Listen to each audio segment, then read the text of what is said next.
Hello friends, आपलं या YouTube चॅनलवरती मनापासून स्वागत आहे. मित्रांनो, या स्टोरीचा भाग खूपच इंटरेस्टिंग ठरलेला आहे, तर शेवटपर्यंत नक्की पहा. दुसऱ्या बाजूला मूनची ही गाडी कॅफेच्या बाहेर येऊन थांबली आणि ती लगेचच गाडीच्या बाहेर उतरली. ती इथे फक्त एका कारणासाठी आली होती, निशांतला विनंती करायला की तो अखंड समोर कबूल करून देईल की तो तिचा कुठलाच बॉयफ्रेंड नाही आणि त्याच्यात कधीही कोणतं नातं नव्हतं. तो फक्त रिद्धीच्या म्हणण्यावरून तिला त्रास देण्यासाठी आला होता. पण जसा ती कॅफेमध्ये शिरली तसंच तिचा चेहरा फाटकाच झाला. समोर रिद्धी आपल्या पर्समधून पैसे काढून निशांतच्या हातात देत होती. रिद्धी त्याच्याकडे रागाने पाहत होती आणि म्हणाली, आता तू मुंबईत पुन्हा कधी दिसू नकोस. जर मी तुला कुठे पाहिलं ना तर अखंड भाऊ काही करू नयेत, पण मी तुला नक्कीच संपवेन.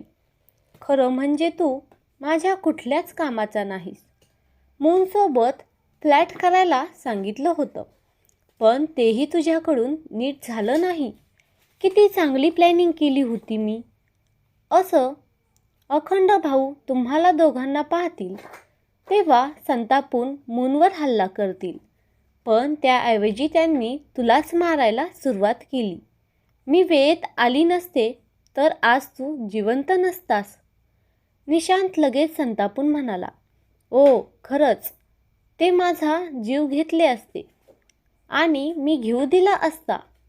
तो अखंड सिंघानिया आपल्या घरात राजा असेल, पण त्याने माझ्यावर हात उचलायचा प्रयत्न केला असता तर मी ताबडतोब तुझंच नाव सांगत बसलो असतो.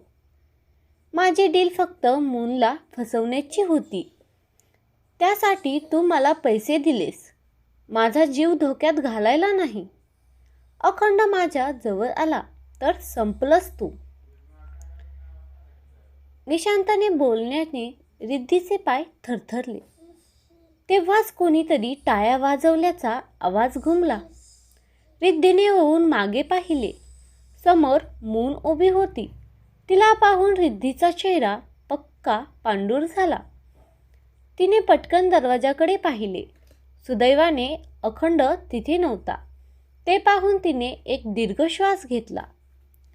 मून तिच्याकडे शांतपणे चालत आली आणि म्हणाली, काळजी करू नकोस. सध्या मिस्टर सिंघानिया इथे नाहीत, पण तू जे केलंस ना त्यांना लवकरच स्वतःच्या डोळ्यांनी दिसेल. रिद्धी संतापून उठली. तुझी हिंमत कशी झाली इथे यायची? माझा पाठलाग करत होतीस तू. तुला काय वाटतं, तू भाऊला माझ्याबद्दल हे सर्व सांगशील आणि ते तुझ्यावर विश्वास ठेवतील? मूनने खोल श्वास घेतला आणि निशांतकडे व रिद्धीकडे पाहत म्हणाली, मला माहीत नाही ते माझ्यावर विश्वास ठेवतील की नाही, पण मी माझी सच्चाई त्यांच्यासमोर सिद्ध नक्की करेन. मला बऱ्याच दिवसापासून जाणवत होतं की तू मला म्हणून द्वेष करतेस, पण आज जे पाहिलं त्यावरून तर स्पष्ट कळतं, तू मला फक्त नावापुरतं नाही तर प्रचंडच द्वेष करतेस. शेवटी का? या नफरतचं कारण तरी काय?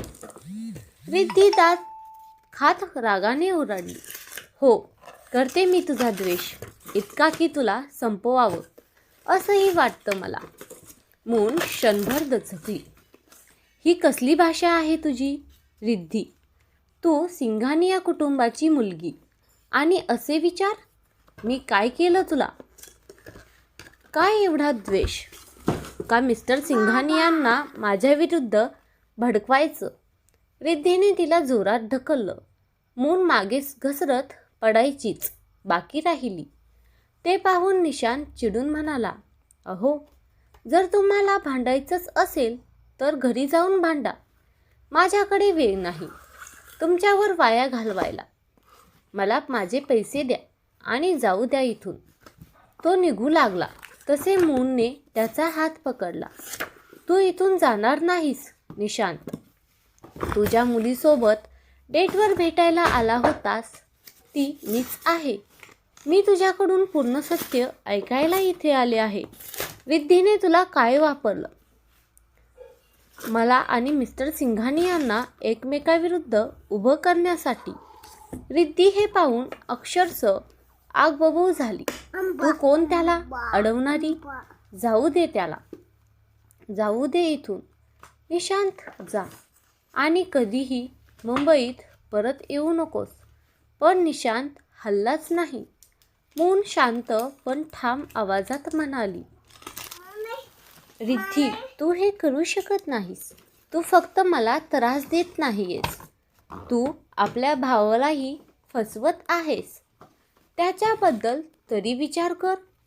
त्याच्या भावनांशी असा खेळ करू नकोस. ते रागीट आहेत. हो, मला नावडतही कदाचित. पण तरीही मी तुमचं कधीच वाईट नाही केलं. आणि पण तुमच्या या सगळ्या कृतींबद्दल मी आज तुमच्या समोरच सत्य सांगणार आहे. असं म्हणत ती रिद्धीला बाजूला सारत होती. तेवढ्यात रिद्धीची नजर समोरच्या मोठ्या मिररकडे गेली, जिथून एंट्री गेट दिसत होतं. तिथे अखंड उभा पाहताच तिच्या डोळ्यांची रुंदी वाढली. ती एकदम थरथरू लागली. आता काय करावं? तिचं खरं रूप अखंड समोर उघडणं तिला मुळीच परवडलं नसतं. मून आणि बाकी सगळे तिच्या विरोधात असल्याने तिचा पर्दाफाश होणार होता असेच ठरलेलं होतं. घाबरून तिने एकच उपाय सुचवला.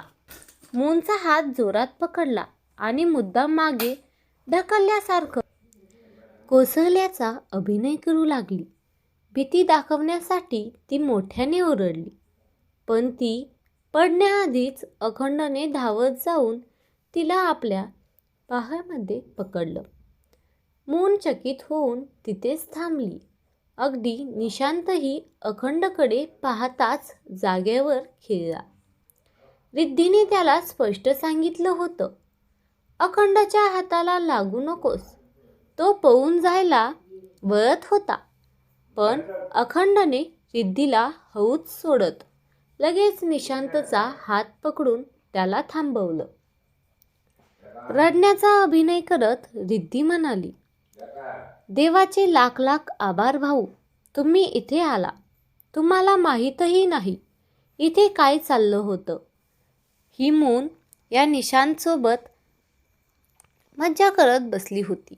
मी तर फक्त कॉफी प्यायला आले आणि मला पाहताच दोघांनी मला मारायला सुरुवात केली. तुम्ही स्वतः पाहिलं ना तिने मला कसं ढकललं. रिद्धीचे शब्द ऐकून मूनचे धक्कादायक भाव स्पष्ट दिसत होते. किती सफाईने रिद्धीने संपूर्ण गोष्ट उलटी केली होती. मूनने घाबरत अखंडकडे पाहिलं. तो तिला संतापलेल्या नजरेत पाहत होता. ती जवळ जाऊन थरथरत्या आवाजात म्हणाली, असं काही झालेलं नाही मिस्टर सिंघानिया. मी तर इथे आली होते हे समजायला की रिद्धी मला एवढा द्वेष का करते, मला तुमच्या विरुद्ध का भडकवते. निशांतला देखील याच रिद्धीने माझ्या मागे पाठवलं होतं. याच्याकडे पुरावा आहे. सांग निशांत, रिद्धीनेच तुला माझ्या मागे पाठवलं होतं ना? अखंड थंड धारदार आवाजात म्हणाला. पुरे, एक शब्दही नको अधिक. मून लगेचच म्हणाली, मी खोटं बोलत नाहीये मिस्टर सिंघानिया.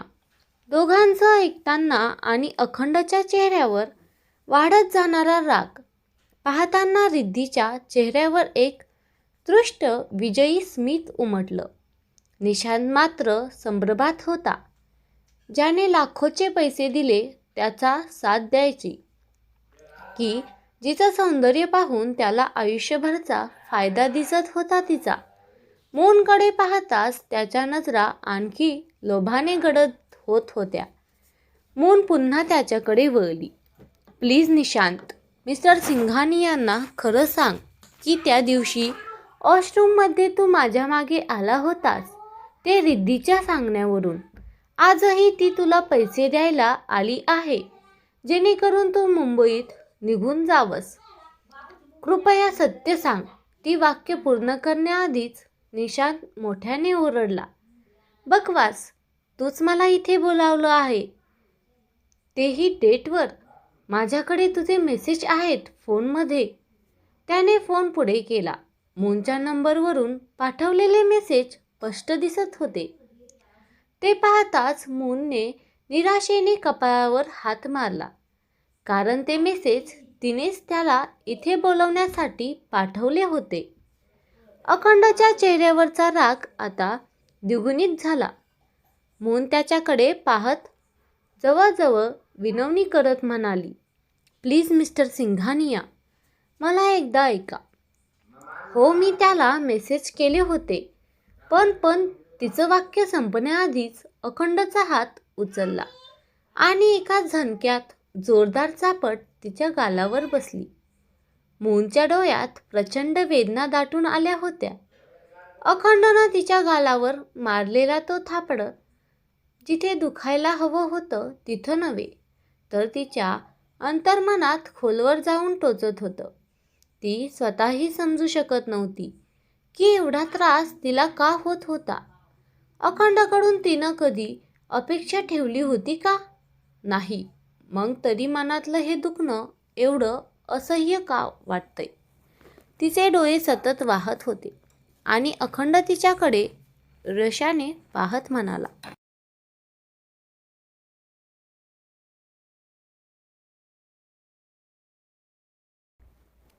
तिनं आता रिद्धीकडे वळून तिच्या अगदी जवळ जात म्हटलं, देव कोणालाही तुझ्यासारखी बहीण देऊ नये.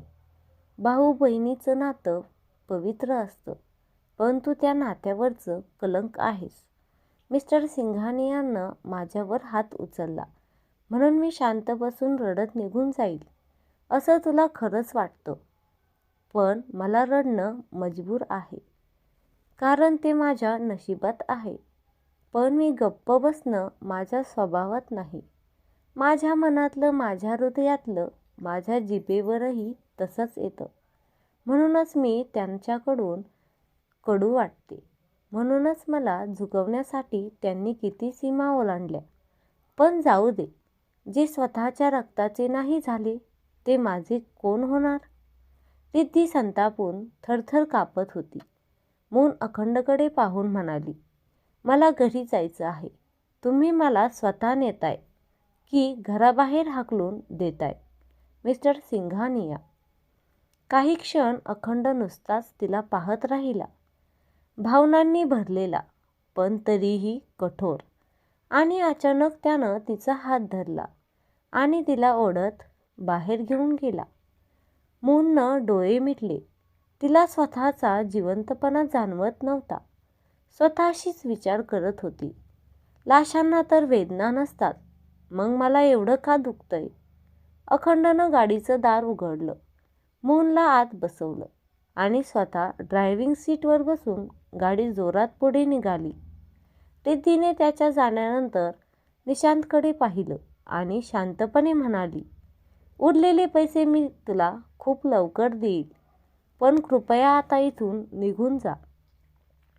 आत्तासाठी भाऊ मून तुला इथून घेऊन गेले आहेत, पण ते फार लवकर तुझ्यावर हल्ला करतील आणि मग तुला कोणीही वाचवू शकणार नाही. त्यामुळे तुझा भला यातच आहे की तू लगेच इथून निघून जा. इथून निघून गेलास तर तुझी जान वाचेल, पण जर नाही गेलास तर आयुष्यभर पश्चाताप करशील. हे म्हणताच रिद्धी तिथून पटकन निघून गेली. बाहेर येताना तिच्या चेहऱ्यावर एक देवीसारखी स्मितहास्य होती, कारण आज तिने अखंडचा हात मूनवर उठवून घेतला होता आणि ते तिला एखाद्या मोठ्या विजयासारखं वाटत होतं. तिने ताबडतोब फोन काढून आपल्या बॉयफ्रेंडला कॉल केला आणि त्याला एका क्लबमध्ये यायला सांगितलं, कारण आता ती हा तिचा विजय सेलिब्रेट करणार होती. व तेही दुसऱ्या बाजूला अखंड मूनला घेऊन सिंघानिया मेन्शनमध्ये नाही तर थेट सिंघानिया फार्म हाऊसवर आला होता. ड्रायव्हिंग सीटवर बसलेल्या अखंडने मूनकडे पाहिले आणि तिच्या चेहऱ्याकडे पाहताच त्याच्या चेहऱ्यावर वेदनेची एक हलकी छाया उतरली. मूनचा संपूर्ण चेहरा लाल झाला होता आणि त्या लालसरपणात अखंडाच्या बोटाच्या 5 ठशाही स्पष्ट दिसत होते. अचानक स्वतःच्या रागावर ताबा न राहिल्याने अखंडने जोरात हात गाडीच्या काचेला मारला. काच फुटली आणि त्याच्या हातातून रक्त वाहू लागले. त्या क्षणी तो थरथरत होता. गाडी बाहेर उतरून तो मूनच्या बाजूला आला आणि तिलाही अलगद उचलून बाहेर काढले. त्याने मूनला आपल्या मिठीत घेतले होते आणि तिला घेऊन तो थेट खोलीत आला. बेडवर तिला आडवं केल्यानंतर त्याने तिच्या गालाला हात लावला. त्याला वाटलं मून कदाचित झोपली असेल, पण तिच्या चेहऱ्यावर हलकाही हालचाल नव्हती. पापण्या तर क्षणभरही हलत नव्हत्या. हे पाहताच अखंड घाबरला आणि त्याने तिचे गाल हलकेच थोपटले. पुढच्या क्षणी त्याच्या डोळ्यात धक्का उमटला. मून झोपली नव्हती, ती बेशुद्ध झाली होती. त्याने लगेचच पाण्याची शिंतोडी तिच्या चेहऱ्यावरती मारली, पण काहीच फरक पडला नाही. मग त्याने ताबडतोब डॉक्टरला फोन केला. काही वेळातच डॉक्टर सिंघानिया फार्म हाऊसवर पोहोचले. डॉक्टरांनी ताबडतोब मूनचे तपास सुरू केले. तपास करताना ते थोडे चिंतेत आणि थोडे उत्सुकही दिसत होते, कारण ते सिंघानिया कुटुंबाचे फॅमिली डॉक्टर असल्यामुळे त्यांच्याशी खूप जवळचे होते. काही मिनिटांनी डॉक्टरांनी अखंडकडे पाहत म्हणालं, "कॉंग्रॅच्युलेशन्स मिस्टर सिंघानिया, तुमची वाईफ प्रेग्नेंट आहे. ती 2 आठवड्याची प्रेग्नेंट आहे." हे ऐकताच अखंडच्या डोळ्यात आश्चर्य दाटलं. डॉक्टर पुढे म्हणाले, "मी खरं सांगू तर एवढ्या कमी वयात प्रेग्नेन्सीची सल्ला देत नाही. तुमची वाईफ जेमतेम 18-19 वर्षाची दिसते. पण जर तुम्ही ही प्रेग्नेन्सी सुरू ठेवायची ठरवत असाल तर तिची खूप काळजी घ्यावी लागेल. तिच्या तपासणीत दिसतंय की ती तीव्र डिप्रेशनमधून जात आहे. दिवसाचे 24 तासांपैकी किमान 20 तास ती सुसाइडल विचारांशी झुंज देत असावी. मला माहीत नाही हे सगळं का आहे, पण मी तुम्हाला तिला सायकॅट्रिस्टकडे नेण्याचा सल्ला देतो. जर तुम्ही ही प्रेग्नन्सी सुरू ठेवली तर धोका फक्त तुमच्या वाईफलाच नाही तर बाळालाही असेल, कारण प्रेग्नन्सीत मुलींच्या शरीरात मोठे बदल होतात आणि बऱ्याच वेळा ते बदल मानसिकरित्या पचत नाहीत. अशा वेळी मुलगी गर्भपाताचा विचार करते आणि ते न झालं किंवा चुकीच्या पद्धतीने झालं तर ती आणखी खोल डिप्रेशनमध्ये जाते." डॉक्टरांचं बोलणं अजून पूर्णही झालं नव्हतं. तेवढ्यात अखंड रागाने ओरडला, "मला गर्भ ठेवायचा नाही. लगेच माझ्या वाईफचं अबॉर्शन करा."